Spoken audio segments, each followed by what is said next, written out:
अक्सर करके कई बार हमारा जोश एक सोडा वाटर बॉटल की तरह होता है। हमेशा नहीं, मगर कई बार होता है।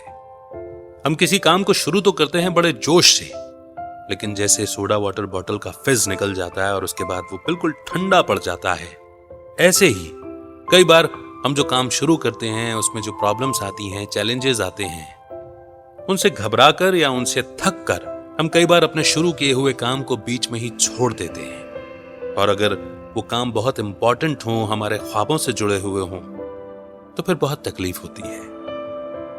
अगर कहीं आपके साथ भी ऐसा होता है, आप थक जाते हैं, डर जाते हैं, शुरू किए हुए काम को छोड़ देते हैं, तो फिर यह समरी आपके लिए ही है। तो आज की बुक समरी है finish what you started by Peter Hollins. ये बुक समरी आपको वो हुनर सिखाएगी जिससे आप अपने अधूरे काम को पूरा करना सीखेंगे। ये आपको सवाल करने से रोकेगी और एक्शन लेना सिखाएगी, जो कि किसी भी प्लानिंग का सबसे अहम हिस्सा होता है। कैसे ये समरी एक जादू की तरह आपके ऊपर काम करने वाली है, वो तब तक मालूम नहीं चलेगा जब तक आप इसे पूरा नहीं पढ़ लेते या पूरी तरह से नहीं सुन लेते। तो आइए फिर बिना देर किए शुरुआत करते हैं आज की बुक समरी की, finish what you started by Peter Hollins. आपने जो भी काम शुरू किया है उसे पूरा करना आपके लिए क्या मायने रखता है? यह सवाल आपने पहले भी सुना होगा, लेकिन क्या आप इसका मतलब जानते हैं? आपने जो काम शुरू किया है उसे पूरा करने का मतलब सिर्फ अपने इरादों को सच बनाना है। अक्सर देखा गया है कि कुछ लोगों में शुरू करने की इच्छा तो होती है, लेकिन जैसे ही कोई रिजेक्शन या स्ट्रगल दिखता है तो वो भागने लगते हैं। आपने जो काम शुरू किया है उसे पूरा करने का मतलब है इसे खत्म करने का वादा करना, और जिस इरादे से इस काम को शुरू किया है उसे हासिल करना। इस कोशिश को तब तक जारी रखना है जब तक आप कामयाब नहीं हो जाते और अपनी लाइफ पर कंट्रोल नहीं कर लेते। तो आइए इस जर्नी की शुरुआत करते हैं इस पहले चैप्टर से, फॉलो अप करने का हुनर। एस्थर 7 साल से एक ही इंडस्ट्री में काम करने वाली एक आम एम्प्लॉय थी। वो हमेशा अपने पेपर वर्क और डिमांडिंग बॉस से छुटकारा पाने का सपना देखती थी। वो अपना घर बनाने का, अपना खुद का बिजनेस शुरू करने का, मनपसंद काम करने का और अपने बच्चों की देखभाल करने का सपना देखती थी। हर रोज एस्थर के दिमाग में यही सब दौड़ता रहता, जो उसे रोजमर्रा के मुश्किल वक्त से गुजरने के लिए हिम्मत देता था। एक दिन सब कुछ बदल गया। एस्थर को बेकिंग बिजनेस शुरू करने की इच्छा हुई, क्योंकि यह हमेशा से उसका पैशन रहा था। उसे याद आया कि कैसे उसके दोस्त और फैमिली उसके केक और कुकीज को पसंद करते थे। इस सोच ने एस्थर का हौसला बढ़ाया और इस तरह उसने बड़े जोश के साथ अपने ड्रीम बिजनेस को शुरू करने का प्लान बनाया। उसने ऑफिस से 2 हफ्ते की छुट्टी ली, लेकिन जब उसकी छुट्टी शुरू हुई तो वो बेकिंग से ज्यादा आराम करने में वक्त गुजारने लगी। एस्थर ने सोचा कि ब्रेक आराम करने के लिए अच्छा मौका है। इस तरह उसकी आधी छुट्टी सोने में, टीवी और नेटफ्लिक्स देखने में और अपने बच्चों के साथ खेलने में बीत गई। आखिर में उसे अपना काम शुरू करने का ख्याल आया और हौसला भी आया। उसने अपने बिजनेस के लिए रिसर्च करना शुरू किया, लेकिन वो बीच बीच में दूसरे काम भी करती रही। उसने सोचा कि पहले ही प्लान करना और स्ट्रेटेजी बनाना उसके बिजनेस को कामयाब करने में मदद कर सकता है। यह सोचकर उसने प्लान बनाया। उसने अपने पड़ोसियों, दोस्तों और फैमिली पर भी रिसर्च की। एस्थर ने प्लान बनाया, रिसर्च किया, स्ट्रेटेजी बनाई और इसे तब तक जारी रखा जब तक उसके दिमाग में क्लियर पिक्चर नहीं बन गई। अफसोस कि उसके दिमाग में जो भी सपने और प्लान बने, उसे कभी भी हकीकत बनने का मौका नहीं मिला। इसके बारे में सोचते सोचते और प्लान बनाते बनाते एस्थर थक गई और डर गई थी। उसके हाथ पांव जम गए थे और हौसला खत्म हो गया था। उसमें बस डर और कंफ्यूजन बच गया था। वो सिर्फ बेकिंग करना चाहती थी, लेकिन टैक्स, लोन और पेपर वर्क के बारे में सारी इंफॉर्मेशन ने उसे आगे बढ़ने से रोक दिया। फिर उसकी 2 हफ्ते की छुट्टी खत्म हो गई और उसने अपने जॉब को वापस ज्वाइन कर लिया।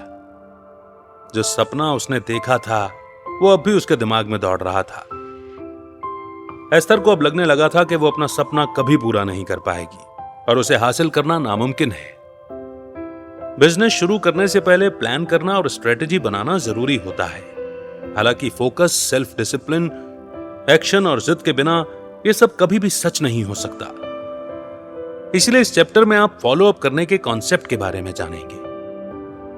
इस कॉन्सेप्ट में वो 4 बातें हैं जिनके बारे में हमने पहले बात की थी: फोकस, सेल्फ डिसिप्लिन, एक्शन और जिद। आप जानेंगे कि ये सभी एक दूसरे से कैसे जुड़े हुए हैं और कैसे ये सब मिलकर आपके सपनों को सच बना सकते हैं।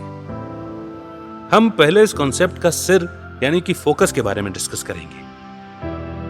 आप जो चाहते हैं उसकी क्लियर पिक्चर खींचने में फोकस आपकी हेल्प करता है। फोकस का मतलब है कि आपको अपनी एनर्जी को उस एक गोल पर फोकस करना है जिसे आप हासिल करना चाहते हैं। फॉलो अप करना सिर्फ कोशिश करना नहीं होता, बल्कि यह जानना होता है कि आपकी कोशिश को कहां रखना है। फोकस का मतलब है यह जानना कि क्या जरूरी है और क्या नहीं। आइए एस्थर का एग्जाम्पल लेते हैं। अगर वो अपने सपनों को हासिल करने पर अपना फोकस रखती तो उसका ध्यान न भटकता और वो न इधर उधर के बारे में ज्यादा सोचती। इस तरह वो उन एक्टिविटीज को सही ढंग से कर पाती जो उसके सपने को हासिल करने के लिए जरूरी थी। इस कॉन्सेप्ट की रीढ़ यानी कि स्पाइन है सेल्फ डिसिप्लिन। हमारा स्पाइन हमारे सिर को सहारा देती है और उसे ऊपर नीचे दाएं बाएं देखने में हेल्प करती है। लेकिन इस मामले में स्पाइन सिर्फ को सिर्फ एक तरफ यानी आपकी मंजिल की तरफ देखने के लिए मजबूर करती है। सेल्फ डिसिप्लिन से आपको किसी भी काम को पूरा करने के लिए लगातार कोशिश करते रहने की हिम्मत मिलती है। इससे आपको अपनी सोच को कंट्रोल करने में और ध्यान भटकने से बचाने में हेल्प मिलती है। साथ ही ये आपके दिमाग को फोकस रखने और सोचने की काबिलियत को बेहतर बनाती है। सेल्फ डिसिप्लिन का मतलब है लगातार अपने आप को काम करने के लिए हौसला देना, तब भी जब आप में ऐसा करने की ताकत न बची हो। यही फॉलो अप करने का एक जरूरी हिस्सा है। सेल्फ डिसिप्लिन आपके रीढ़ की हड्डी की तरह ही है जो आपके सिर को सीधा रखती है ताकि यह गिरे नहीं और इसमें कोई गड़बड़ ना हो। अब बारी है हाथ और पैर की, जो कि है एक्शन। फॉलो अप करना सिर्फ फोकस और सेल्फ डिसिप्लिन रखना नहीं है, बल्कि अपने इरादों को एक्शन में बदलना भी इसका जरूरी हिस्सा है। इसका मतलब है कि आपके लिए पॉइंट ए से पॉइंट बी तक पहुंचना जरूरी है। अगर आप हिलेंगे नहीं और सिर्फ पॉइंट ए पर ही रुके रहेंगे तो आप कभी भी अपनी मंजिल की तरफ आगे नहीं बढ़ पाएंगे। इस कॉन्सेप्ट का एक ही पार्ट ऐसा है जो आपको आंखों से दिखाई देता है, और वो है एक्शन। इसे हम देख सकते हैं और नाप भी सकते हैं। एक्शन लेना आपके प्लान का एक जरूरी हिस्सा है, जिसके बगैर आप कुछ भी हासिल नहीं कर सकते। इसके बिना कोई भी आइडिया, इरादे और प्लानिंग पूरी नहीं हो पाती। एक्शन न हो तो इन सब का कोई वजूद नहीं बचता है। चौथा और आखिरी हिस्सा है इसका दिल, जो कि है जिद यानी कि परसिस्टेंस। यहां जिद का मतलब है अपनी मंजिल को अपनी नजरों के सामने टिकाए रखना। इससे कोई फर्क नहीं पड़ता कि एक्सटर्नल फैक्टर या इंटरनल फैक्टर आपका साथ देते हैं या नहीं। अपने गोल को जिंदा रखने के लिए आपकी खुद की जिद ही काफी है। इससे आपको सभी चैलेंजेस और मुश्किलों को झेलने की ताकत मिलती है। कहते हैं कि एक कामयाब सफर की शुरुआत के लिए आपको बस एक कदम बढ़ाने की जरूरत होती है, लेकिन ज्यादातर लोगों को यह एहसास नहीं होता कि आगे के कदम भी बहुत जरूरी होते हैं। कामयाब होने के लिए सिर्फ शुरुआत करना ही काफी नहीं, आपको इसे फॉलो अप भी करना होगा। नेक्स्ट चैप्टर है एक मैनिफेस्टो बनाइए। इस सफर को यूं मानिए जैसे आप अपनी कार में किसी ऐसी जगह जा रहे हैं जहां आप पहले कभी नहीं गए। आप वहां भले ही कभी नहीं गए हों, लेकिन ये एक ऐसी जगह है जहां पहुंचने का आपने सपना देखा है। आप नहीं जानते कि वहां कैसे पहुंचना है, इसलिए आपने गाइड के लिए एक मैप का इस्तेमाल किया, जिससे आपको डायरेक्शन मिले कि किस ओर जाना है। ऐसे सफर पर कायम रहना काफी मुश्किल होता है, खासकर तब जब आपके रास्ते में तकलीफें आती हैं। आपको यह तय करना है कि क्या आप इस सफर को आगे बढ़ाना चाहते हैं या फिर हार मानना चाहते हैं। अगर आप बिना मैप या गाइड के अपनी कार चलाते हैं तो आप अलग अलग रास्तों को देखकर भटक सकते हैं, लेकिन अगर आपके पास एक मैप होगा तो आप डायरेक्शन को फॉलो करने पर अपना फोकस रख पाएंगे और आपका ध्यान नहीं भटकेगा। ठीक इसी तरह मैनिफेस्टो एक मैप जैसा ही होता है। आपको जहां पहुंचना है वहां के लिए आपको रूल्स फॉलो करने होंगे। रूल्स डिसीजन मेकिंग को आसान और सीधा बना देते हैं। आइए हम कुछ ऐसे रूल्स के बारे में जानते हैं जिन्हें आप अपनी लाइफ में शामिल कर सकते हैं, जो आपको शुरू किए हुए काम को खत्म करने में हेल्प करेंगे। रूल नंबर 1, एक दिन में 3 काम करने की लिमिट रखिए। 3 काम मैक्सिमम होने चाहिए। आप इससे कम तो कर सकते हैं, लेकिन ज्यादा कभी नहीं। रोज 3 सबसे जरूरी कामों को पूरा करने पर फोकस कीजिए। हम अपने शुरू किए हुए कामों का फॉलोअप नहीं ले पाते, क्योंकि हम खुद पर बहुत सी चीजों को एक साथ थोप देते हैं और हम उनके बोझ के तले दब जाते हैं। इसलिए आपको समझदारी से काम लेना होगा और रोज ज्यादा से ज्यादा 3 कामों को पूरा करने में अपना फोकस रखना होगा। रूल नंबर 2, बाउंड्री खींचना और जरूरतों को समझना। इस बार आप अपने लिए असली रूल बनाएंगे। ये रूल आपको आपकी हदें तय करने और जरूरतों को पूरा करने में हेल्प करेगी। हदें या लिमिट तय करने का एक एग्जाम्पल है कि 3 घंटे अपने फोन को चेक नहीं करना या 1 महीने तक जंक फूड नहीं खाना। जरूरत पूरी करने का एक एग्जाम्पल है हर सुबह खुद के लिए चाय बनाना या काम पर जाने से पहले मेडिटेशन करना। रूल नंबर 3 है अपने इरादों को पक्का करना।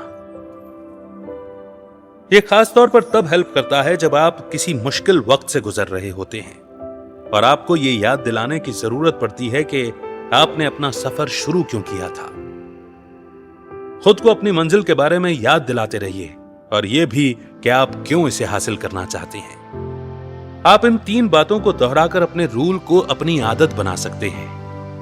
ये 3 लाइन्स हैं, मैं करूंगा, मैं चाहता हूं और मैं ये नहीं करूंगा। रूल नंबर 4 है आइंदा से अपने फैसलों के बारे में सोचना कि उनका अब से 10 मिनट, 10 घंटे और 10 दिनों में क्या असर होगा। यह रूल आपको यह बताएगा कि आपके एक्शन के फ्यूचर में क्या मायने होंगे, उनका क्या असर होगा। यह आपको हड़बड़ी में फैसले लेने से बचाएगा और अपने काम के शॉर्ट टर्म और लॉन्ग टर्म के असर के बारे में भी याद दिलाता रहेगा। रूल नंबर 5 यह चाहता है कि आप अपने किसी भी काम पर 10 मिनट एक्स्ट्रा लगाइए। यह ज्यादा प्रोडक्टिव बनने का आसान और असरदार तरीका है। मान लीजिए कि आप कुछ प्रोडक्टिव काम कर रहे हैं और आपको अचानक नेटफ्लिक्स पर देखने का कुछ मन हो रहा है। ऐसे में आपको अपने डेस्क छोड़ने से पहले 10 मिनट तक रुककर अपना काम करना चाहिए। इससे बहुत मुमकिन है कि आप जो कर रहे हैं उसमें अब आप इतने डूब जाएं कि आपको फिल्म देखना याद ही ना आए। इन रूल्स को अपनाकर आप अपनी लाइफ को आसान बनाइए और सेल्फ डिसिप्लिन लाकर अपने शुरू किए हुए काम को पूरा कीजिए। नेक्स्ट स्टेप है फॉलो अप माइंडसेट। ऑनेस्टली कहें तो किसी भी काम को फॉलो अप करना मुश्किल होता है। इसके लिए 100% एनर्जी और कोशिश चाहिए, खासकर जब आपको मुश्किलों का सामना करना पड़ता है। यही वजह है कि हमें इन मुश्किलों को दूर भगाने में हेल्प करने के लिए वैसा ही माइंडसेट बनाना होगा। माइंडसेट यानी किसी प्रॉब्लम को देखने का नजरिया। जेरोल्ड के बारे में जानते हैं? जेरोल्ड एंटरप्रेन्योर बनना चाहता है जिसने स्टीव जॉब्स की तरह कामयाब होने का सपना देखा था। उसे पता था कि सपनों को पूरा करने के लिए एक्शन लेना पड़ता है और वो यह भी जानता था कि कामयाबी रातों रात नहीं मिलती। इसलिए जेरोल्ड ने एक्शन लेने का फैसला किया और बिजनेस की दुनिया में अपना सफर शुरू किया। हालांकि उसके हौसले बुलंद थे, लेकिन उसने अपना बिजनेस डर और चिंता में शुरू किया था। एग्जाम्पल के लिए उसे अपने बिजनेस में पैसा इन्वेस्ट करना था, लेकिन उसे पैसा डूब जाने का और नाकाम होने का डर सताता था। ना ही वो बिजनेस के लिए पैसे बचाना चाहता था। उसे लग्जरी और आराम की जिंदगी जीने में बड़ा मजा आता था और उसे लगता था कि बिना इनके उसे तकलीफ होगी। ऐसे माइंडसेट की वजह से जेरोल्ड तबाह हो गया था। अपने सपने को हासिल करने के लिए एडजस्ट और कॉम्प्रोमाइज करने के बजाय उसे अपने हालातों से नफरत होने लगी थी। वो ऐसा इसलिए करता था ताकि उसे अपने हालातों से थोड़ी देर के लिए राहत मिले। इसीलिए आगे बढ़ने से पहले आपके लिए एक एडवाइस है। अगर आप कुछ शुरू करना चाहते हैं, एक बिजनेस, एक प्रोडक्ट या करियर, तो आपको हमेशा कुछ न कुछ छोड़ने यानी कि सैक्रिफाइस करने के लिए तैयार रहना होगा। जेरोल्ड की माइंडसेट नेगेटिव थी। और ऐसे माइंडसेट से हमें दूर भागना चाहिए। वो नाकाम रहा क्योंकि मुश्किलों का सामना करने का उसका नजरिया गलत था। इसलिए अब हम उन माइंडसेट के बारे में जानेंगे जिन्हें अपनी लाइफ में आपको अपनाना चाहिए। Mindset number 1, it's worth it. हम आसानी से हार मान लेते हैं, निराश हो जाते हैं। इसका मेन रीजन यह है कि हमें अपने एक्शन का रिजल्ट फौरन नहीं दिखता है। भले ही यह बात सच है कि हम अपनी कोशिशों को रंग लाते हुए अपनी आंखों से नहीं देख पाते, लेकिन फिर भी आप एक बार में एक कदम आगे बढ़ाते हैं तो आप धीरे धीरे प्रोग्रेस तो कर रहे हैं। इसलिए अपने काम को करने के लिए और ज्यादा मोटिवेशन के लिए हमें यह समझना जरूरी है कि आज हम जो छोटा सा काम करते हैं वो आगे जाकर हमें कैसे फायदा पहुंचा सकता है। माइंडसेट नंबर 2, तकलीफ में भी कंफर्टेबल रहना सीखिए। इसमें कोई एक्सेप्शन नहीं है। अपने कंफर्ट जोन से बाहर जाना और खुद को नए रंग में ढालना आसान नहीं होता। अगर आप इस हकीकत को मान लेते हैं कि नए सफर पर हमें तकलीफों का सामना करना पड़ सकता है, तो आइंदा से यह आपकी हार मानने की वजह नहीं बनेगा। आप जितना ज्यादा मुश्किलों से जूझेंगे, आपको मुश्किलों को झेलने में उतनी ही आसानी होगी। आप इन मुश्किलों से दूर नहीं भाग सकते, इसीलिए इनके साथ ही रहना सीखिए। माइंडसेट नंबर 3, सीखने के लिए हमेशा तैयार रहिए। आप किसी भी काम को सिर्फ इसलिए नहीं करते हैं क्योंकि इसे करना जरूरी है, बल्कि इसलिए भी करते हैं कि आप उनसे कुछ सीख सकते हैं। किसी भी रेस का मतलब सिर्फ फिनिश लाइन तक पहुंचना नहीं होता, बल्कि रेस में दौड़ना भी है। इस रेस में भागते हुए आप किन से मिलते हैं, क्या सीखते हैं और आपको क्या एक्सपीरियंस मिलते हैं, ये सब भी जरूरी है। इस तरह जब आप फिनिश लाइन तक पहुंचेंगे तो आपकी लाइफ बेकार नहीं जाएगी। आप हमेशा पीछे मुड़कर देख सकेंगे कि आपने क्या क्या हासिल किया और क्या क्या सीखा। माइंडसेट नंबर 4, स्ट्रेस से बचिए। स्ट्रेस एक खतरनाक वायरस है जो एक बार आपको इन्फेक्ट कर दे तो आपकी विल पावर, सेल्फ कंट्रोल और मोटिवेशन को कंट्रोल कर सकता है। आपका फ्यूचर उतना ही जरूरी है जितना कि आपका प्रेजेंट। अपने बॉडी और हेल्थ को अनदेखा मत कीजिए। हेल्दी खाना खाइए और कभी कभी धूप में निकलिए। आपका मेंटल और फिजिकल हेल्थ जुड़ा हुआ है, दोनों का ख्याल रखना बहुत जरूरी है। स्ट्रेस को हल्के में मत लीजिए, यह आपकी लाइफ को बर्बाद कर सकता है। नेक्स्ट चैप्टर या नेक्स्ट स्टेप है कामयाबी का डेली सिस्टम। हम आदतों, गोल, विजन और पर्पस के बारे में जानते हैं, लेकिन क्या सिस्टम के बारे में जानते हैं? रोजमर्रा की लाइफ में आप कुछ एक्शंस लेते हैं। इन एक्शंस के सेट को सिस्टम कहते हैं। आपकी विल पावर और सेल्फ डिसिप्लिन के अलावा यह सिस्टम आपको उन कामों को तय करने में हेल्प करता है जिन्हें आप हैंडल कर सकते हैं। यह आपको जरूरत से ज्यादा काम करने से रोकता है और आपको अपने काम को ऑर्गेनाइज करके उसे खत्म करने में हेल्प करता है। आइए नेट का एग्जांपल लेते हैं।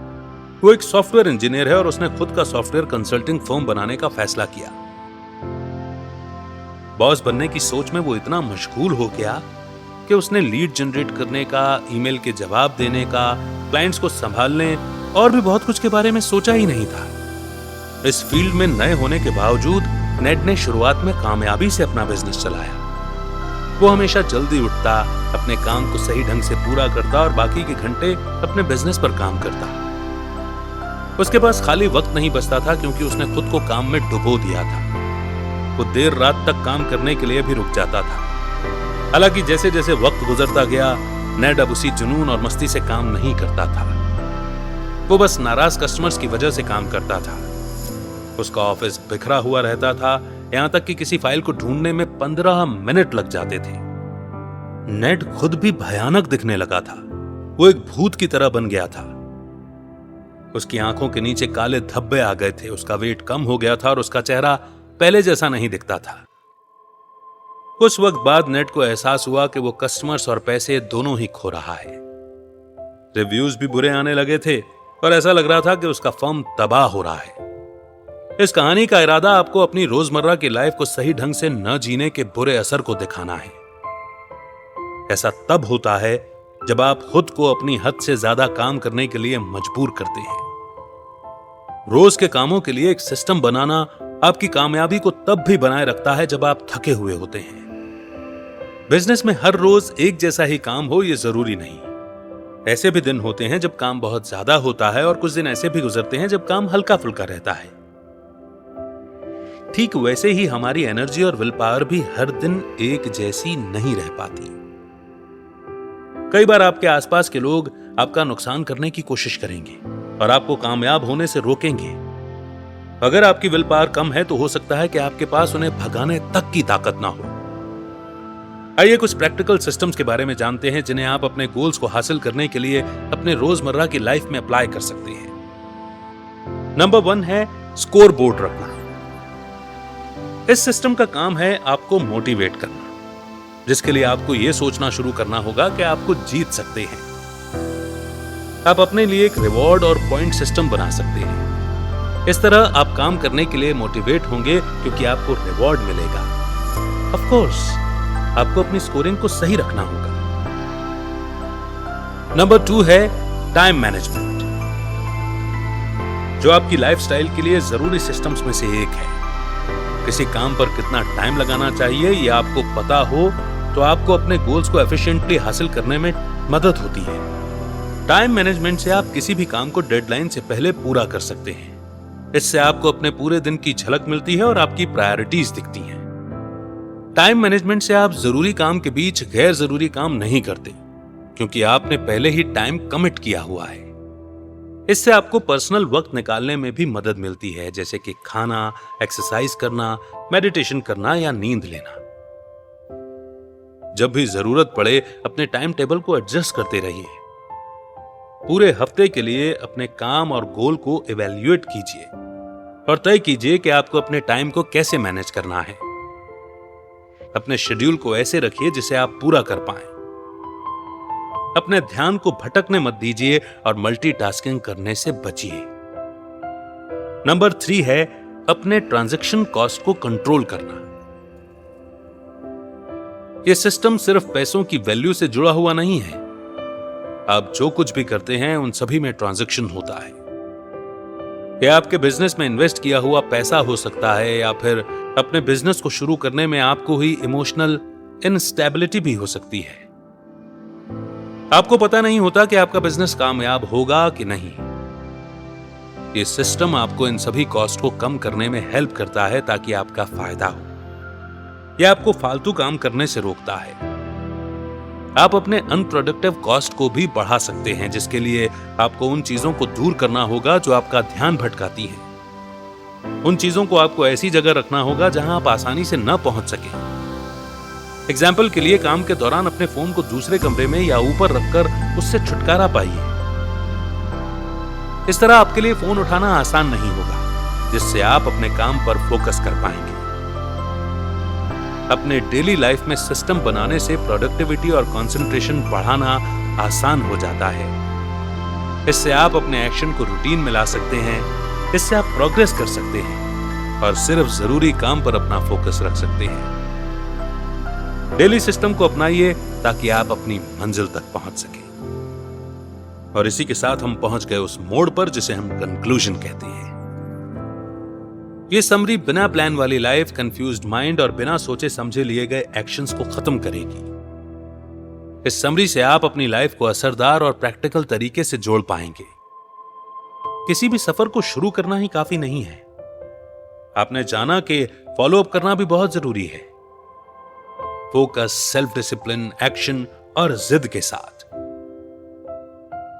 आप अपनी लाइफ में वो सब कुछ पा सकते हैं जो आप चाहते हैं।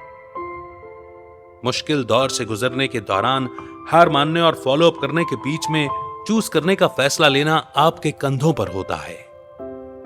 इस समरी में आपने 5 रूल सीखे जो आपको मुश्किलों से जूझने के लिए तैयार करते हैं। आपकी लाइफ को कामयाब करने में माइंडसेट का बड़ा रोल होता है। बिना सही माइंडसेट के आपकी सारी कोशिशें बेकार हो जाएंगी। आपने अलग अलग 5 माइंडसेट के बारे में सीखा, जो कि हैं इट्स वर्थ इट, तकलीफ में भी कंफर्टेबल बने रहना, सीखने के लिए हमेशा तैयार रहना और स्ट्रेस से बचना। आखिर में आपने सिस्टम के बारे में जाना। आपने 3 बहुत स्ट्रॉन्ग सिस्टम को अपनी लाइफ में शामिल करने के बारे में सीखा, और वो सिस्टम है स्कोर बोर्ड रखना, टाइम मैनेजमेंट और ट्रांजैक्शन कॉस्ट को कंट्रोल करना। अगर आप उस नॉवेल को पढ़ना चाहते हैं, अपने पैशन को आगे बढ़ाना चाहते हैं, या बिजनेस खड़ा करना चाहते हैं और उसके लिए किसी साइन का इंतजार कर रहे हैं, तो वो साइन ये समरी है। आप में बदलने की इच्छा होनी चाहिए। आपने जो शुरू किया था उसे आप फॉलो अप करके पूरा कर सकते हैं। आपको कामयाब होने के लिए बहुत से पैसों की जरूरत नहीं है, नहीं आपको बहुत वक्त की जरूरत है। आपको सिर्फ कमिटमेंट और डिटर्मिनेशन की जरूरत है। आप जैसी चाहें वैसी जिंदगी जी सकते हैं। खुद को रोकिए मत, अपनी लाइफ को मनचाहे तरीके से जिएं और एंजॉय करें। जबरदस्त मोटिवेट करती और सही राह दिखाती ये बुक समरी आपको कैसी लगी ये बिल्कुल नहीं पूछूंगा। अमित आपसे सिर्फ यही इल्तिजा करता है कि जो बात, जो पॉइंट आपको सबसे अच्छा लगा, जो ऐसा लगा कि बिल्कुल आपके लिए ही लिखा गया है, उस पॉइंट का जिक्र कीजिए लर्निंग के रूप में, बेस्ट टेक अवे के रूप में कमेंट सेक्शन में। मुझे पढ़कर अच्छा लगेगा। बहुत जल्द एक नई बुक समरी के साथ फिर होगी आपसे मुलाकात। तब तक रखिए अपना बेहतर ख्याल, सुनते रहिए समरीज एंड लर्निंग को अपनी प्रैक्टिकल लाइफ में इंप्लीमेंट करते रहिए, क्योंकि लर्निंग पर, नॉलेज पर सबका हक है। Keep rising, keep shining and keep smiling. जय हिंद, जय भारत।